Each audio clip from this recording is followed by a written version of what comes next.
우리는 예수님을 믿습니다. 성경도 읽고 기도도 하고 말씀도 묵상합니다. 그리고 어느 순간에는 마음속에 한 가지 소원이 생깁니다. 나도 그런 예수님을 만나고 싶다. 성경 속에서만이 아니라 나의 일상에서, 남의 간증이 아니라 내 인생에서, 내가 힘들 때, 길이 보이지 않을 때, 기도해도 아무 일도 일어나지 않은 것 같을 때, 정말 살아계신 예수님을 나도 경험하고 싶습니다. 나는 이 마음이 욕심이라고 생각하지 않습니다. 오히려 예수님을 알아갈수록 더 커지는 마음이라고 생각합니다.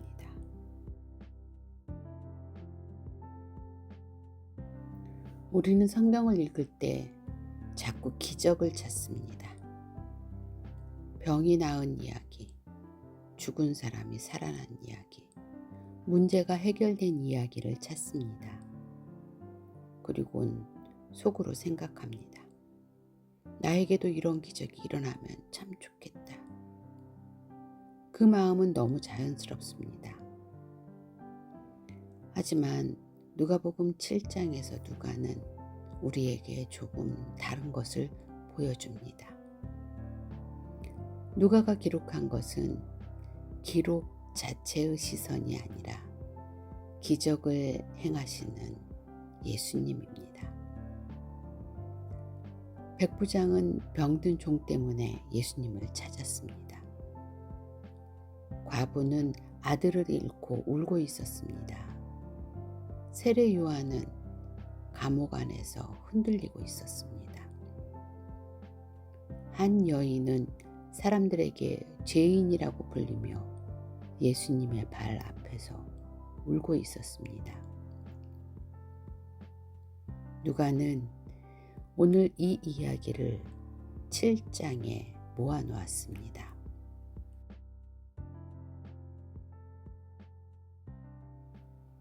사람들은 한 이방인을 보았습니다.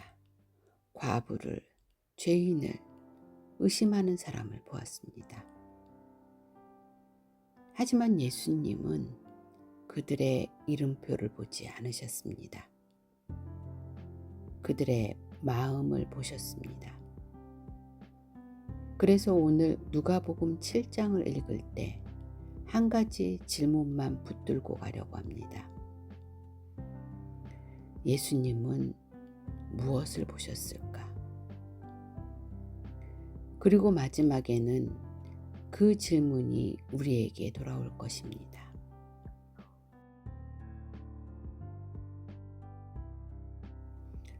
오늘은 기적의 이야기를 읽으면서 한 사람 한 사람 찾아오시는 예수님의 마음을 함께 묵상해 보겠습니다. 오늘은 뜻밖의 사람으로 시작합니다. 제자가 아닙니다. 로마 군대의 백부장입니다. 유대인들에게 로마는 지배자였습니다. 쉽게 말하면 원수와 같은 존재였습니다.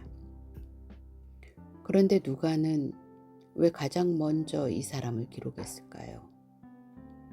그 이유는 곧 드러납니다. 백부장에게는 너무나 아끼는 종이 있었습니다. 그 종이 죽어가고 있었습니다.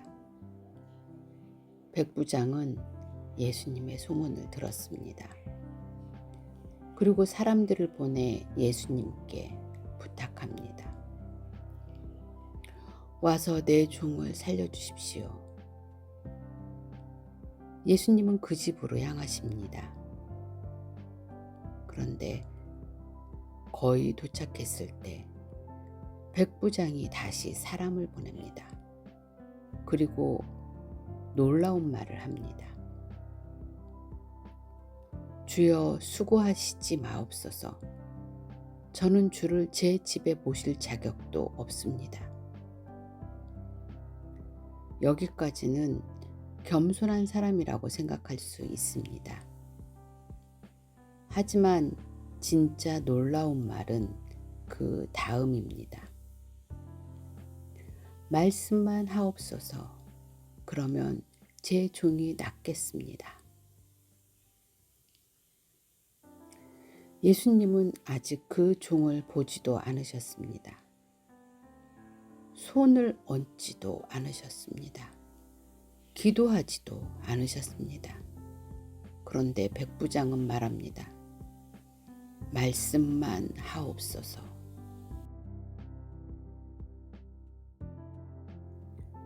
어떻게 이런 믿음을 가졌을까요? 백부장은 설명합니다. 나도 권세 아래에 있는 사람입니다. 내가 이 사람에게 가라 하면 가고 저 사람에게 오라 하면 옵니다. 그는 군인이었습니다. 권위가 무엇인지 아는 사람이었습니다. 명령은 몸이 움직이기 전에 이미 이루어집니다.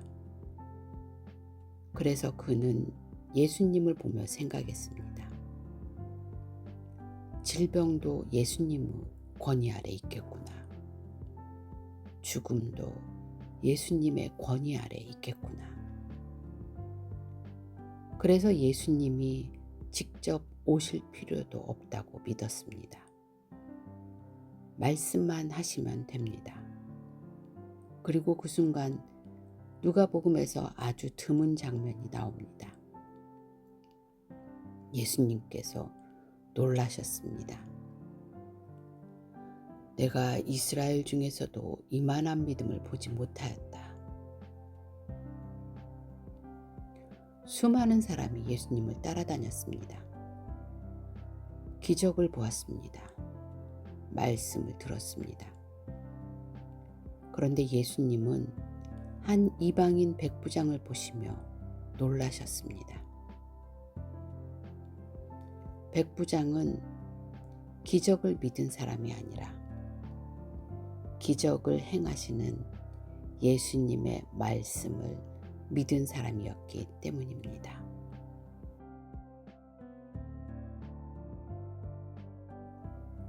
그리고 종은 그 시간에 나음을 얻습니다.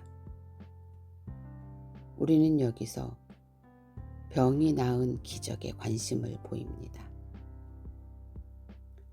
하지만 누가는 더 큰 기적을 우리에게 보여줍니다. 예수님의 말씀을 절대적으로 신뢰하는 한 사람의 믿음입니다. 그리고 누가는 곧바로 전혀 다른 장면으로 우리를 데려갑니다. 이번에는 믿음을 고백하는 백부장이 아니라 아무 말도 할 수 없는 한 과부를 보여줍니다. 누가는 장면을 바꿉니다. 백부장의 집에서 나인성이라는 작은 마을로 갑니다. 그곳에는 많은 사람들이 있었습니다. 그런데 기쁜 행렬이 아니었습니다. 장례 행렬이었습니다. 한 청년이 죽었습니다. 그리고 그 청년은 외아들이었습니다. 여기에서 누가는 한마디를 더 기록합니다. 그 어머니는 과부였습니다. 왜 이것을 기록했을까요? 남편도 없습니다. 이제는 아들도 없습니다. 그 시대에 그녀는 경제적으로도 사회적으로도 희망을 잃은 사람이었습니다. 그녀는 예수님을 찾아온 것도 아닙니다. 기도를 요청한 적도 없습니다. 믿음을 고백하지도 않았습니다. 그냥 울고 있었습니다.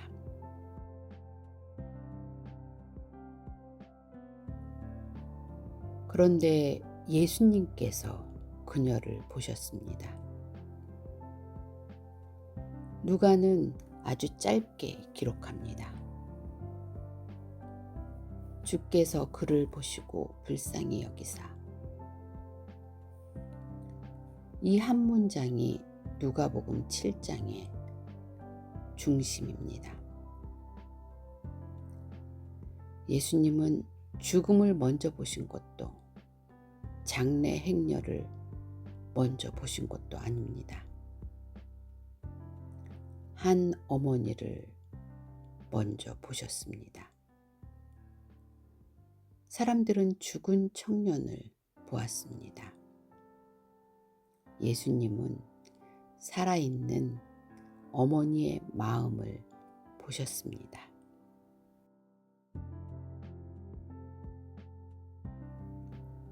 그리고 예수님은 가까이 가십니다. 아무도 시켜달라고 하지 않았습니다. 아무도 기적을 요청하지 않았습니다. 예수님이 먼저 다가가셨고 말씀하십니다. 울지 말라. 예수님은 눈물을 꾸짖지 않으셨습니다. 그 눈물 속으로 걸어 들어가셨습니다. 그리고 관에 손을 대십니다. 그 당시 시체에 손을 대는 것은 부정하게 되는 일이었습니다. 하지만 예수님은 부정을 두려워하지 않으셨습니다. 오히려 생명이 죽음을 밀어냈습니다. 예수님은 말씀하십니다. 청년아, 내가 네게 말하노니 일어나라. 청년은 일어납니다.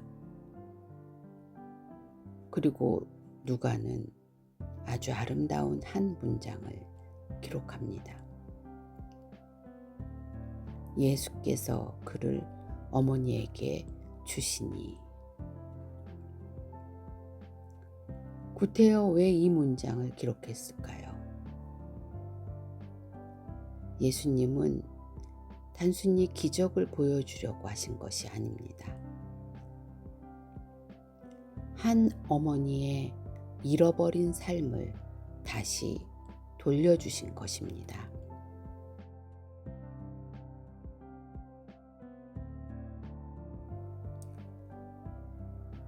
그리고 여기서 우리는 한 가지를 깨닫게 됩니다.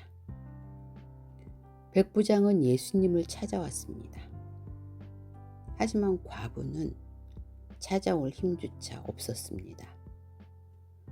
그런데도 예수님은 그녀를 지나치지 않으셨습니다. 어쩌면 누가는 우리에게 이렇게 말하고 있는지도 모릅니다. 네가 예수님께 갈 수 없을 만큼 지쳐 있을 때에도 예수님은 너를 찾아오실 수 있는 분이다. 나인성에서 생명의 기적이 일어났습니다. 사람들은 놀랐습니다.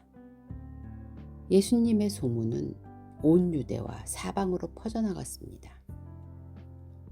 그리고 그 소식은 감옥에 있는 한 사람에게도 전해졌습니다. 바로 세례 요한입니다.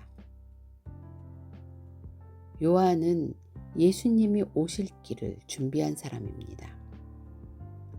보라, 세상 죄를 지고 가는 하나님의 어린 양이로다 라고 외쳤던 사람입니다. 그런데 지금 그는 감옥 안에 있습니다. 어둡고 답답하고 끝이 보이지 않는 곳입니다.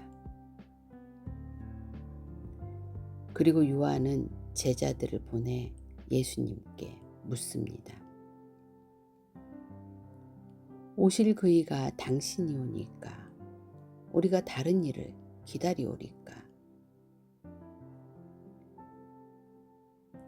이 질문은 지금 믿지 않는 사람이 한 질문이 아닙니다.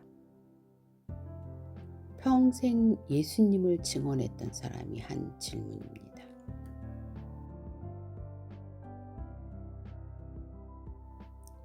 우리는 믿음이 좋으면 의심하지 않을 것이라고, 기도를 많이 하면 흔들리지 않을 것이라고 생각하기가 쉽습니다. 하지만 누가는 반대의 모습을 우리에게 보여줍니다. 가장 위대한 선지자도 감옥에서는 흔들렸습니다. 그리고 여기에서 더 놀라운 것은 바로 예수님의 반응입니다. 예수님은 요한을 꾸짖지 않으십니다. 왜 의심하느냐? 라고 말씀하지 않으십니다. 대신 요한의 제자들에게 말씀하십니다. 너희가 보고 들은 것을 요한에게 전하라. 맹인이 봅니다.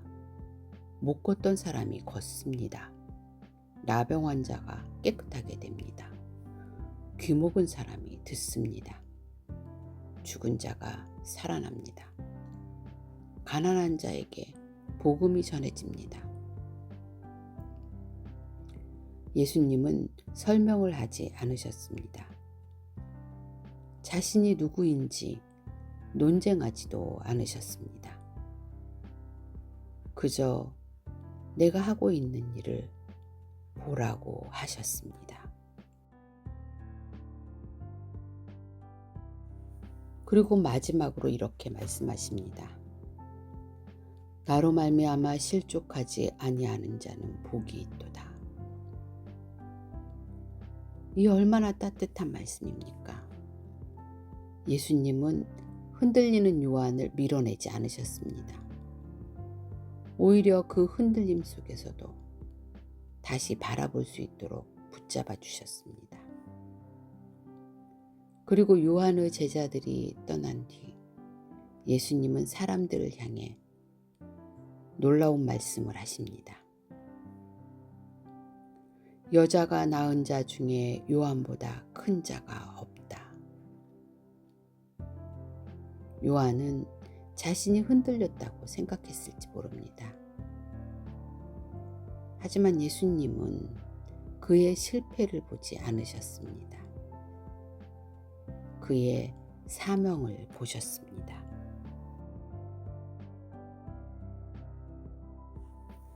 그리고 이제 누가는 마지막으로 또 한 사람을 우리 앞에 세웁니다.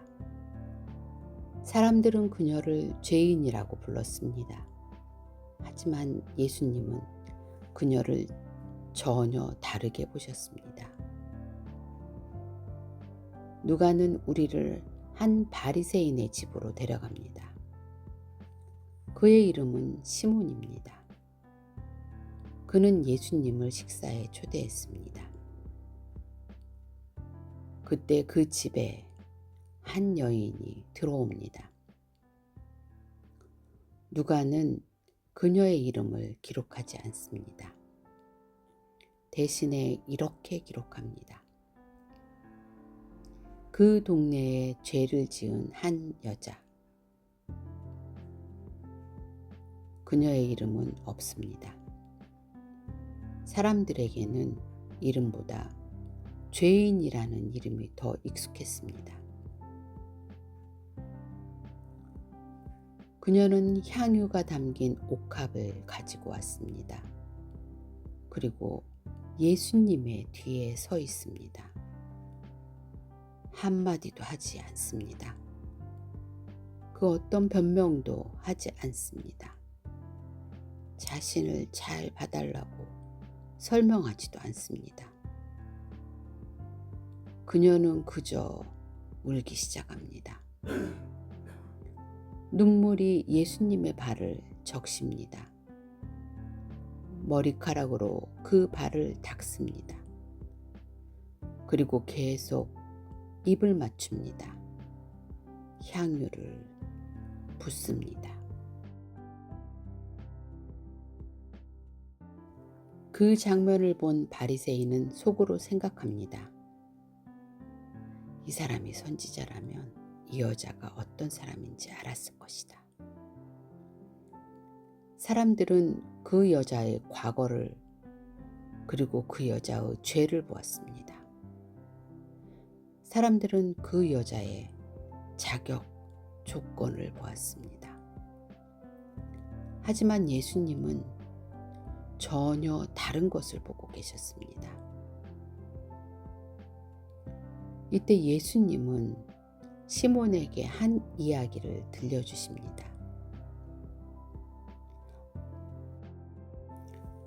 한 사람은 500데나리온을 빚졌습니다. 한 사람은 50데나리온을 빚졌습니다. 그런데 둘 다 갚을 수가 없었습니다. 주인은 둘 다 탕감해 주었습니다. 예수님은 물으십니다. 누가 더 사랑하겠느냐? 시몬은 대답합니다. 많이 탕감받은 사람입니다. 예수님은 말씀하십니다. 내 말이 옳다. 그리고 예수님은 그 여인을 바라보며 시몬에게 말씀하십니다. 내가 내 집에 들어왔을 때 너는 내게 발 씻을 물도 주지 않았다. 그러나 이 여인은 눈물로 내 발을 씻었다. 너는 내게 입맞추지 않았다. 그러나 이 여인은 내 발에 입맞추기를 그치지 않았다. 너는 내 머리에 기름도 붓지 않았다. 그러나 이 여인은 향유를 부었다. 그리고 예수님은 누가복음 7장에 가장 아름다운 말씀을 하십니다. 그의 많은 죄가 사하여졌도다. 이는 그가 많이 사랑하였음이라. 많은 사람들은 이 말씀을 오해합니다. 많이 사랑했기 때문에 용서받았다고 생각합니다. 그러나 예수님의 뜻은 그 반대입니다. 많이 용서받았기 때문에 많이 사랑한 것입니다. 그 여인은 사랑을 얻기 위해 울지 않았습니다. 용서를 얻기 위해 향유를 부은 것도 아닙니다. 그녀는 예수님 안에서 이미 자신을 만났습니다. 그래서 사랑이 흘러나온 것입니다. 사람들은 죄인을 보았습니다. 예수님은 돌아온 한 사람을 보셨습니다. 사람들은 과거를 보았고 예수님은 새로운 시작을 보셨습니다. 그리고 누가는 7장을 마치며 우리에게도 같은 질문을 던집니다. 누가복음 7장을 읽고 나면 한 가지 사실이 보입니다. 예수님은 사람들이 찾아가는 분이기도 하지만 먼저 사람을 찾아오시는 분이기도 합니다. 백부장은 예수님을 찾았습니다. 그러나 과부는 찾아올 힘조차 없었습니다. 그런데도 예수님은 그녀에게 먼저 다가가셨습니다. 세례 요한은 감옥에서 흩들렸습니다. 예수님은 그를 포기하지 않으셨습니다.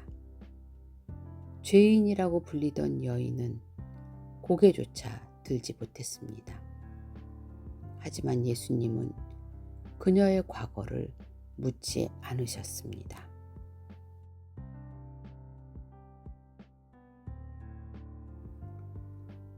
누가복음 7장에는 완벽한 사람이 한 명도 없습니다. 병든 종, 아들을 잃은 과부, 흔들리는 세례 요한, 눈물 흘리는 죄인이 있습니다. 그런데 예수님은 한 사람도 외면하지 않으셨습니다. 우리는 종종 이렇게 생각합니다. 내 믿음이 더 좋아지면 예수님이 나를 만나주실 거라고. 내가 더 깨끗해지면 그때 예수님이 나를 받아주실 거라고. 하지만 누가복음 7장에서 예수님은 완벽한 사람을 찾으시는 것이 아니라 예수님이 필요한 사람을 찾아오셨습니다. 오늘 내 마음속에 남는 기도는 이것입니다. 주님, 저도 백부장처럼 당신의 말씀을 믿고 싶습니다.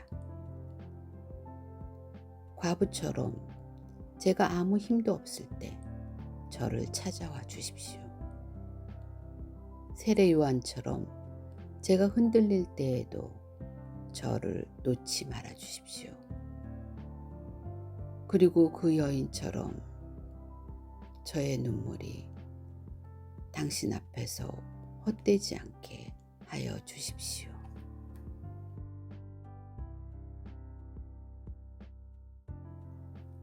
누가복음 7장은 단순히 기적을 보여주기 위한 장이 아닙니다. 예수님을 만나 인생이 다시 시작된 사람들의 이야기입니다. 그리고 오늘 누가는 우리에게도 묻습니다. 예수님은 누구이신가? 아니, 더 정확하게는 오늘 예수님은 내게 어떤 분이신가? 만약 그 질문 앞에서 우리의 마음이 조용히 나도 그런 예수님을 만나고 싶다 라고 고백할 수 있다면 어쩌면 우리는 이미 누가가 기록한 7장을 제대로 읽기 시작한 것인지도 모릅니다. 오늘 우리는 누가복음 7장을 통해 한 가지 놀라운 사실을 보았습니다. 예수님은 병을 먼저 보신 것이 아니라 사람을 보시고 죄보다 먼저 마음을 보시고 흔들림이 아니라 믿음을 보셨습니다. 백부장도 나인성의 과부도 감옥의 세례 요한도 눈물 흘리던 한 여인도 모두 예수님이 필요한 사람들이었습니다. 그렇다면 예수님을 만난 사람의 삶은 어떻게 달라질까요? 다음 누가복음 8장에서 예수님께서 말씀하시는 좋은 땅의 마음은 무엇인지, 그리고 왜 같은 말씀을 들어도 삶이 달라지는지 함께 묵상해 보겠습니다. 여기는 인사이드 안쪽입니다. 지금 화면에 보이는 영상을 이어서 보십시오.